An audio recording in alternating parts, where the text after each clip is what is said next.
pessoal, tudo bem? Eu sou Juliana, do Flor de Melissa, esse é o Aparecido, meu marido. Nós somos um casal espírita que traz o estudo do Evangelho aqui no YouTube para vocês. Espero que vocês curtam e fiquem conosco. Capítulo 10. Bem-aventurados aqueles que são misericordiosos. Item 16. A indulgência. Espíritas, queremos vos falar hoje da indulgência, esse sentimento tão doce, tão fraternal, que todo homem deve ter para com os seus irmãos, mas do qual bem poucos fazem uso. A indulgência não vê os defeitos de outro, ou se os vê, evita falar deles, divulgá-los. Ao contrário, oculta-os, a fim de que não sejam conhecidos, senão dela. E se a malevolência os descobre, tem sempre uma desculpa para os abrandar, quer dizer, uma escusa plausível, séria, e não daquelas que, tendo o ar de atenuar a falta, a fazem necessitar com um jeito pérfido. A indulgência não se ocupa jamais com os atos maus de outrem, a menos que isso seja para servir. E tem ainda o cuidado de os atenuar, tanto quanto possível. Não faz observações chocantes, não tem censura nos lábios, mas somente conselhos, o mais frequentemente velados. Quando criticais, que consequências se deve tirar de vossas palavras, é que vós, que censurais, não tereis feito o que reprovais e valeis mais que o culpado. Ó homens, quando, pois, julgareis os vossos próprios corações, os vossos próprios pensamentos, os vossos próprios atos, se vos ocupardes do que fazem os vossos irmãos, quando não abrireis os vossos olhos severos, senão sobre vós mesmos, sede, pois, severos para convosco, indulgentes para com os outros. Pensai naquele que julga em última instância, que vê os pensamentos secretos de cada coração e que, por conseguinte, desculpa as faltas que censurais ou condena o que desculpais, porque conhece o móvel de todos os autos, e que vós, que proclamais tão alto anátema, tenhais talvez cometido faltas mais graves. Sede indulgentes, meus amigos, porque a indulgência atrai, acalma, reergue, ao passo que o rigor desencoraja, afasta e irrita. José, Espírito Protetor, Bordeaux, 1863. Senhor Jesus, Mestre querido, Deus Pai misericordioso, equipe espiritual que coordena e possibilita o trabalho nesta casa. Obrigado por mais um domingo. Temos a oportunidade de saúde, de coragem para o estudo do Evangelho de Jesus. Que sejamos perseverantes diante das nossas dificuldades, dos obstáculos que são colocados na nossa caminhada, que consigamos manter a perseverança acesa em nossos corações, para receber todos esses companheiros da espiritualidade que são trazidos até aqui e que juntos de nós recebemos o amparo para os nossos sofrimentos, a energia salutar que acalma os nossos corações e responde muitas perguntas que temos de acordo com o que estamos realizando em nossas caminhadas de evolução espiritual. Obrigado, Senhor, por todas as provas que são colocadas na minha caminhada e que junto com a minha família, com os companheiros da espiritualidade que se relacionam comigo, consigamos vencer cada uma delas. Obrigado, Senhor. Que assim seja. Nós vamos começar capítulo 7. Bem-aventurados os pobres de espírito. O que é preciso entender por pobres de espírito? Item 1. Bem-aventurados os pobres de espírito, porque deles é o reino dos céus. São Mateus, capítulo 5, versículo 3. Item 2. A incredulidade se divertiu com esta máxima. Bem-aventurados os pobres de espírito, como com outras, sem a compreender. Por pobres de espírito, Jesus não entende os homens desprovidos de inteligência, mas os humildes. Ele disse que o reino dos céus é deles e não dos orgulhosos.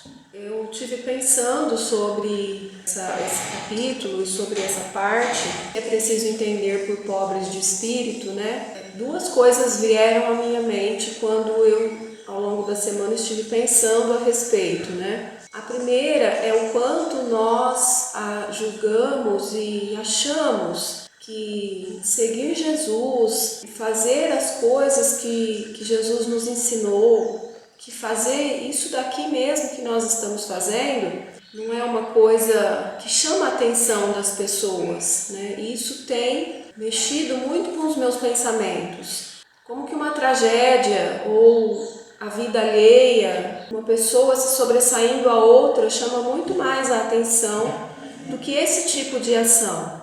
E a outra coisa, como que a gente não compreende as passagens de Jesus? Como que a gente ainda em 2021 não compreende o que Jesus veio trazer para nós? Realmente, a gente compreende tantas coisas, a gente já tem tanta tecnologia, a gente já consegue fazer tantas coisas que aos olhos do passado hoje são tão futuristas. E como que coisas tão simples a gente ainda não compreende? Ou a gente faz questão de fazer de conta que não compreende, para simplesmente não sair da zona de conforto. Então, até quando a gente vai ficar com esse tipo de comportamento? Os pobres de espírito é uma das passagens que mais tem diversão em cima, né? Os incrédulos se divertiram com esta máxima. Então a gente não viu no capítulo 6 quanto a gente tem que vencer a nossa incredulidade, quanto a gente tem que vencer esse sentimento que toma conta de nós muitas vezes durante a dificuldade. E na maioria do tempo é a incredulidade que toma conta de nós. A gente tem que vencer isso. Então, normalmente, a gente fala assim, nossa, essa pessoa é pobre de espírito, né? A gente usa esse termo para uma pessoa que tem ações não condizentes com as leis de Deus. E é o contrário. Jesus trouxe para nós que os pobres de espírito são os humildes. São eles que serão preferidos no reino de Deus, do que aqueles que se julgam acima de Deus ou acima das leis desse Deus que rege o universo. Pobre de espírito é aquela pessoa que sabe das suas limitações, que aceita as suas limitações, que trabalha para vencer as suas limitações. A palavra humildade, no ano de 2015, eu fiz um estudo sobre a humildade e nunca mais eu me esqueci daquele estudo. Foi um estudo que me marcou muito e eu busquei a origem da palavra humildade, né? E humildade vem do grego humus, né? Humus que quer dizer terra, aquela terra fértil, aquela terra boa. Humilde vem de humilis. Se a gente for levar para os termos técnicos, plantas rasteiras são plantas humilis, porque elas estão no chão. Humilis são aqueles que estão no chão, são aqueles que rastejam no chão, né? Então, humilde é aquele que sabe das suas dificuldades. E nesse estudo de 2015 eu levei várias passagens de Jesus, que não é difícil encontrar, né, que representavam a humildade. Uma delas é o lava-pés. Então eu expliquei toda a história, porque que lavavam os pés das pessoas, né? Quem fazia isso eram os servos, e Jesus lavou os pés dos seus discípulos, num ato de humildade, num ato assim extremo de humildade. Então, se ele, que era Jesus, né, o Senhor que trouxe a salvação para o mundo, lavou os pés dos discípulos, o que dirá de nós? Que nós temos que fazer? A gente é muito pequeno. A gente é muito menor do que Jesus. Então a gente tem que se colocar nesse papel. Só que é aí que entra a incredulidade. Porque aí vem uma pessoa e fala assim, mas isso daí é autoestima baixa, você não pode fazer isso. Você não pode se sentir inferior. Que também hoje em dia está muito na moda, né? Se capacitar diante de todas as coisas. Você se achar o máximo diante de todas as coisas. Você ser o maior, você ser o melhor, você pode, você se empoderar. Não eu não tô aqui reprovando nada disso. Tudo isso é muito válido, mas a gente tem que olhar friamente, como eu venho dizendo há tanto tempo. A gente tem que olhar com frieza, porque essas coisas elas estão convertendo o ser humano a algo inviolável, como se fosse um envelope fechado que não entra nada a respeito disso aqui que está escrito. Se fala muito de todas essas coisas, mas eu acho que a essência está ficando perdida. E a essência é isso aqui. Isso daqui está ficando para trás. É tão difícil encontrar na rede social coisas verdadeiras sobre isso que está escrito aqui. Coisas que sejam edificantes. É uma enxurrada de coisas que não acrescentam em nada, em busca de algo que nunca encontram, porque o que vai preencher é isso aqui não está ali naquele feed. E quando está, as pessoas nem olham, as pessoas nem percebem, porque elas já estão tão acostumadas a alimentar o que está dentro delas, que não vai acrescentar, mas que elas estão buscando. Percebem como é um círculo que vicia, que não acrescenta em nada, e que hoje se vê tantas pessoas com tantos problemas existenciais. E aí entra o que eu estou falando do empoderamento, daquele que vem e te dá um curso de como você vencer todas essas coisas, mas que não fala disso aqui.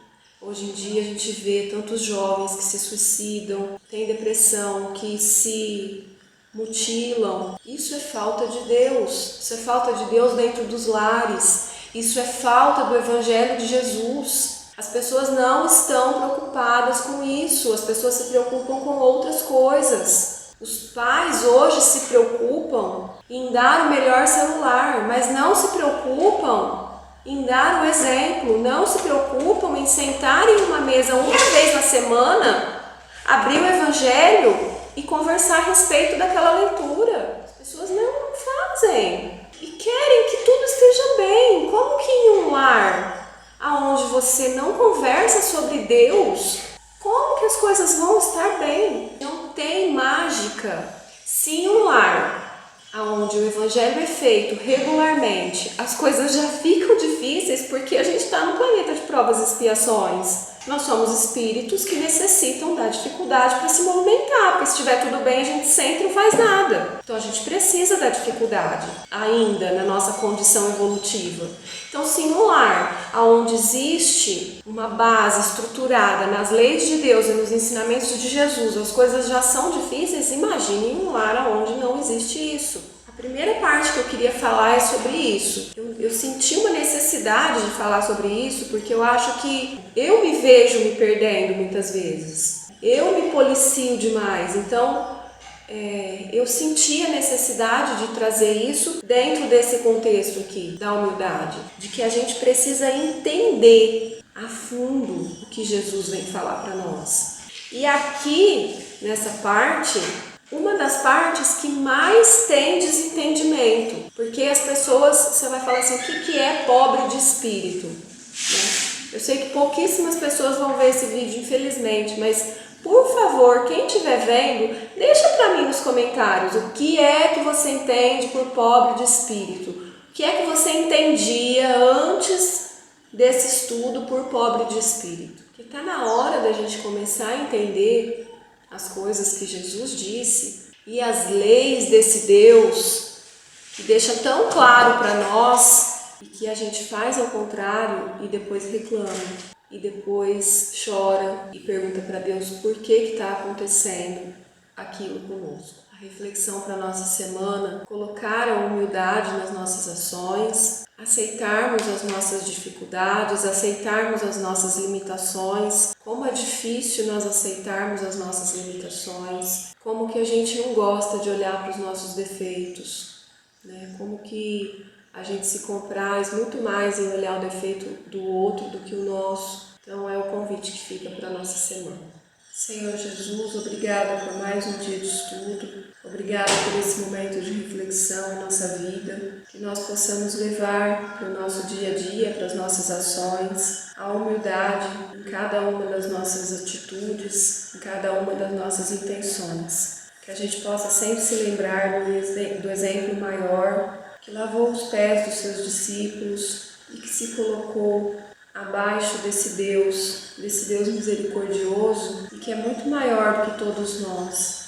Que a gente possa sempre se lembrar desse exemplo de amor, de bondade, que sofreu e padeceu na cruz para nos ensinar o que é sermos humildes, o que é sermos bons, o que é o perdão. Pedimos por todas as famílias, por todas as pessoas que necessitam nesse momento, por todas as pessoas que padecem, que recebam a nossa prece, que recebam as boas energias que a espiritualidade distende sobre cada um de nós aqui. Que a nossa água seja fluidificada com o remédio necessário para cada uma das nossas dores do corpo e do espírito.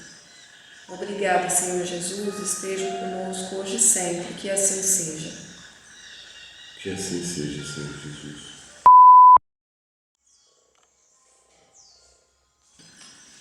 É isso mesmo.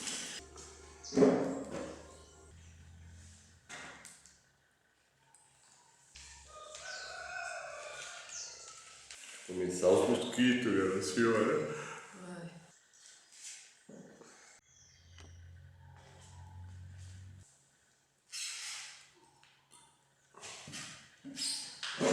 A gente sempre não faz nada. Deixa só eu confirmar, né, que eu sou uma pessoa que tem toque. Então não quer deixar no comentário? Responda internamente.